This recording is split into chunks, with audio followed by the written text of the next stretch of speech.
El libro del destino. Episodio número 50. Versículo 12. Mientras que los impíos miran el espectáculo, paralizados o en pánico, y huyendo por su seguridad, una voz como de trompeta desde un confín de la ciudad al otro llama a los dos testigos que suban al cielo. Mientras observan, los profetas sobre cuya muerte se deleitaron, ascienden al cielo en una nube de gloria. Los verdaderos creyentes en Jerusalén, esperando ver sus esperanzas realizadas, sabrán que la victoria sobre la bestia no está muy lejos. La maravillosa noticia se muestra por todo el mundo, por cable, radio, televisión y periódicos, y la bestia no podrá suprimirla.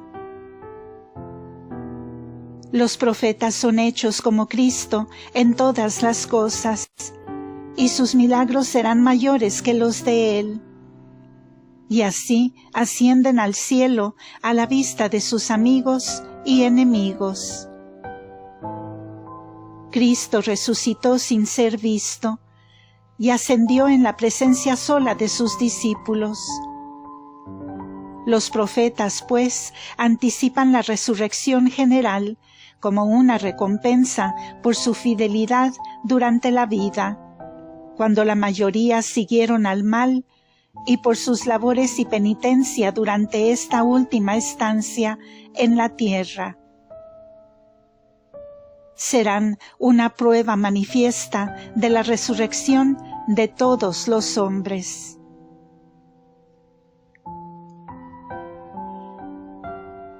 Versículo 13.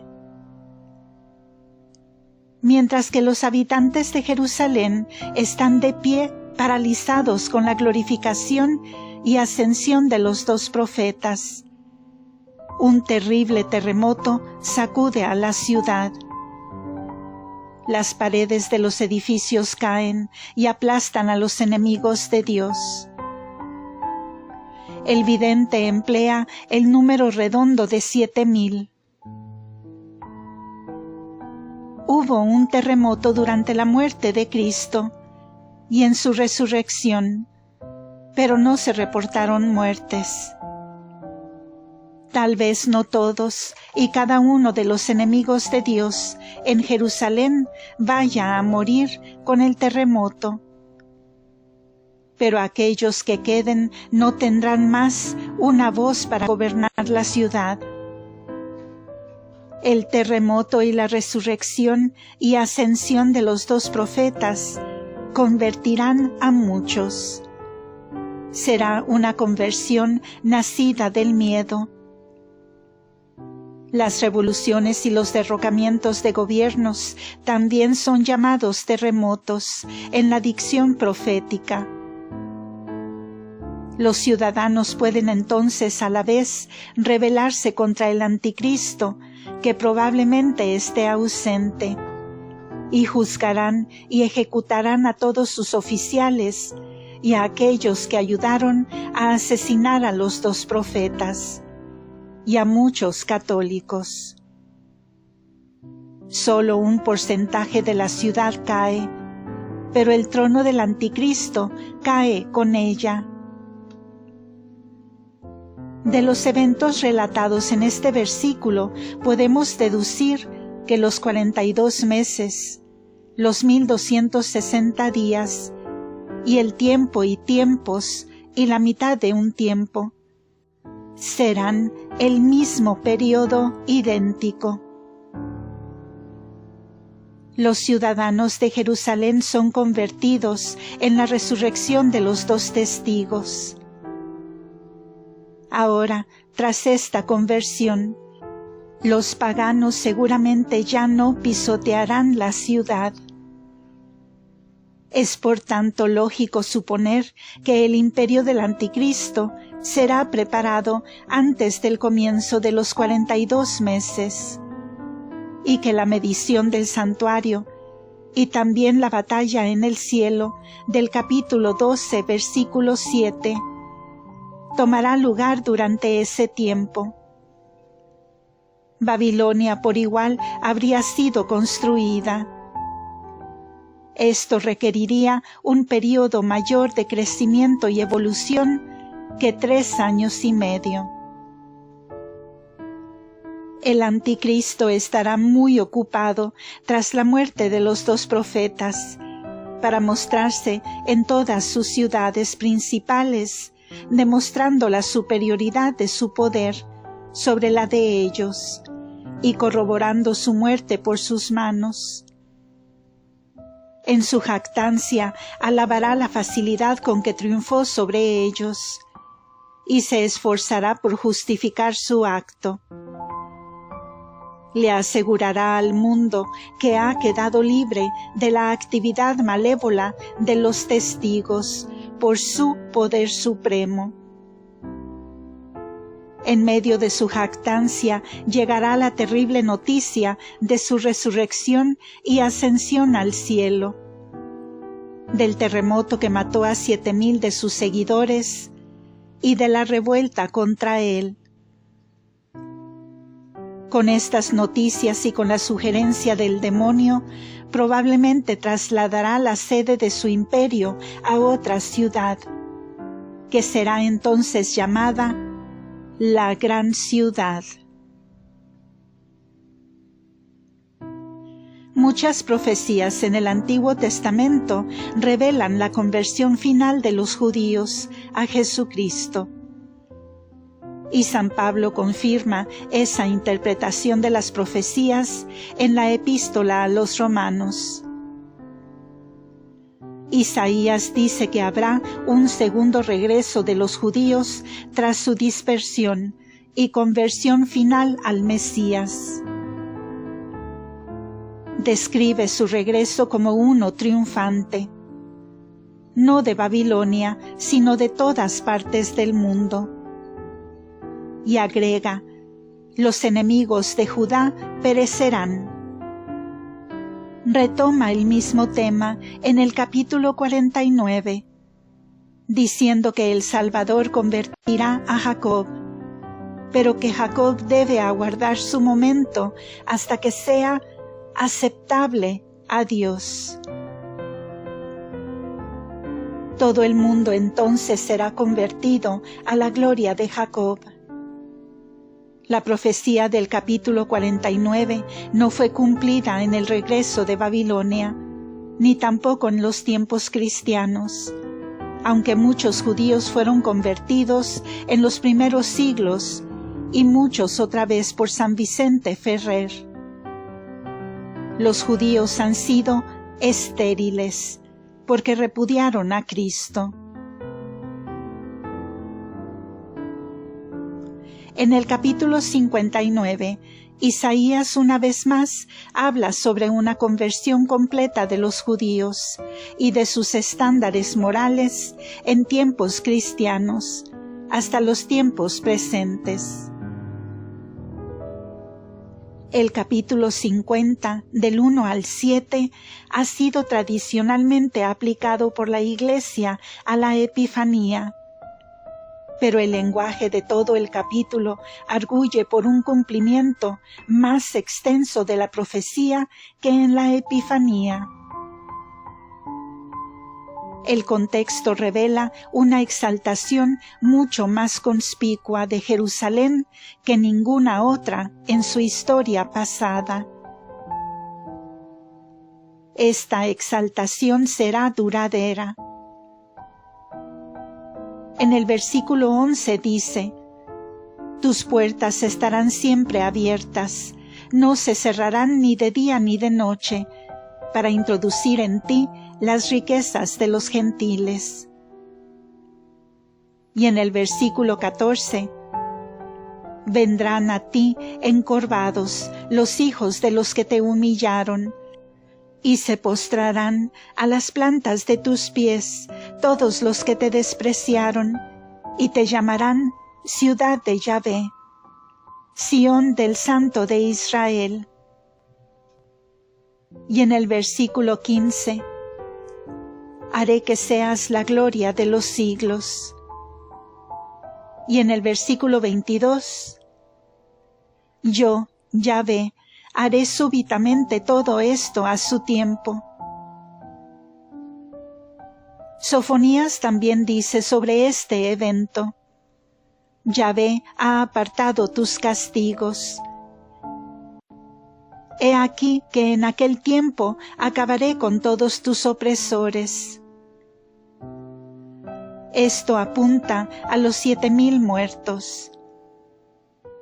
El profeta combina los días del Mesías y la conversión final de los judíos con el regreso de la cautividad babilónica.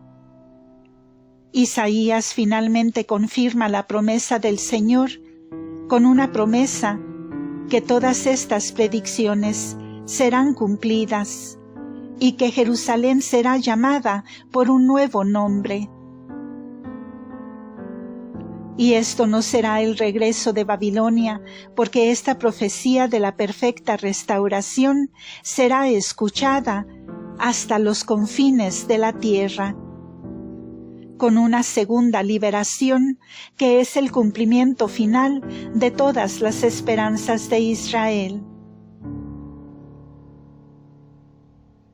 El pueblo de allí en adelante será llamado pueblo santo, los redimidos del Señor, y la ciudad será llamada una ciudad buscada y no desamparada. Serán santos porque serán la propiedad del Señor. Él habrá manifestado su gloria entre ellos en las obras de los 2 profetas y en su glorificación. Jerusalén entonces será el centro del reino mesiánico, y las naciones del mundo la buscarán en peregrinaciones sin fin. De acuerdo con Apocalipsis, estas profecías pueden literalmente ser cumplidas tras la ascensión de los 2 testigos. Escrituristas, racionalistas y modernistas han puesto el principio que las profecías son siempre generales, en términos y nunca específicas, y siempre vagas en su aplicación. Este falso principio es equivalente a negar toda la profecía. Bajo ese principio, las profecías arriba citadas podrían explicarse con ser exageraciones entusiastas que describen el estado presente del mundo. Ahora, las profecías que se refieren a la persona de Cristo eran muy específicas y literales. ¿Por qué entonces las que se refieren a su victoria sobre el mundo no podrían ser igualmente específicas y literales? Cuando Irineo dice que el anticristo establecerá su capital en Jerusalén, él agrega: el Señor también habló así a aquellos que no creyeron en él. Vengo en nombre de mi Padre y no me reciben. Si otro viene en su propio nombre, lo recibiréis, llamando al anticristo como el otro, porque está alejado del Señor.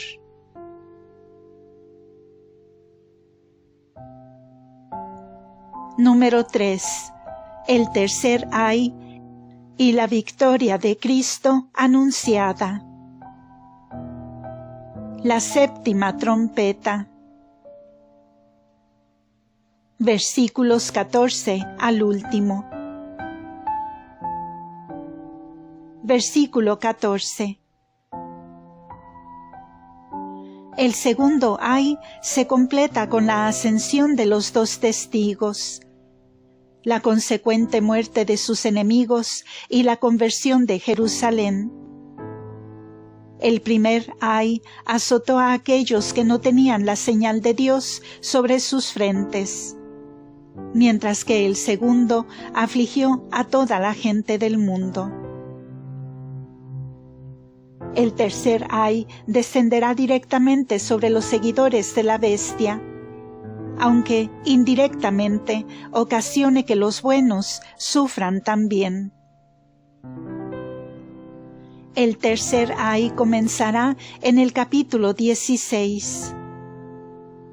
La actividad y éxito de la bestia y el falso profeta fuera de Jerusalén deben ser primero preparados.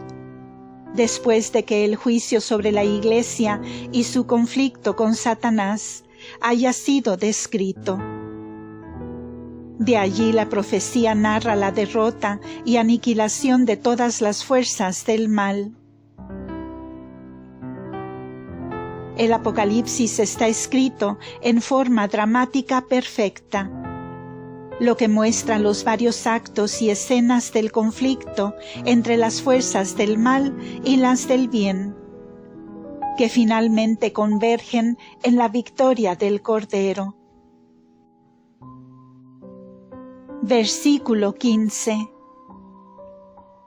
La séptima trompeta es instantáneamente contestada por voces jubilosas del cielo. Las voces anticipan la victoria. Jeremías anuncia la caída de Babilonia como si fuera un evento pasado. Las grandes voces son evidentemente las voces de los cuatro vivientes y los ancianos ante el trono de Dios y del Cordero. Las voces del episcopado y el sacerdocio en la Iglesia. Aquellos que hablan conocen los signos, amonestan e instruyen al pueblo y los confirman en la expectativa de una veloz victoria.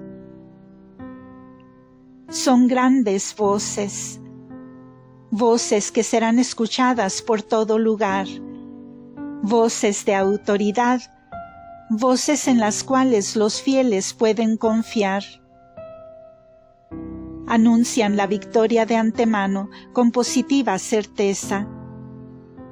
Los que alzan las voces son aún amenazados con morir a manos del anticristo y sus seguidores. Pero, olvidando su propio peligro, se regocijan en la victoria de Cristo y la Iglesia. Saben que el reino universal de Cristo será ahora una realidad, que nunca terminará, y que todas las promesas hechas por medio de los profetas serán cumplidas. El reino de este mundo es el reino del anticristo. La ciudad capital, Jerusalén, se ha vuelto a nuestro Señor, y eso promete su cercana y decisiva victoria sobre todo el resto. La Iglesia será restablecida sobre las ruinas de la incredulidad en el imperio del anticristo, así como fue establecida sobre las ruinas del paganismo en el imperio romano. La nueva instauración de la antigua Iglesia probará por todo tiempo que ningún poder terreno la puede destruir. Las palabras nuestro Señor y a su Cristo son tomadas del Salmo 2, versículo 2. La misma exultación se expresa en el capítulo 12, versículo 10 y en el 19, versículo 6. Fin de este episodio. Continuará.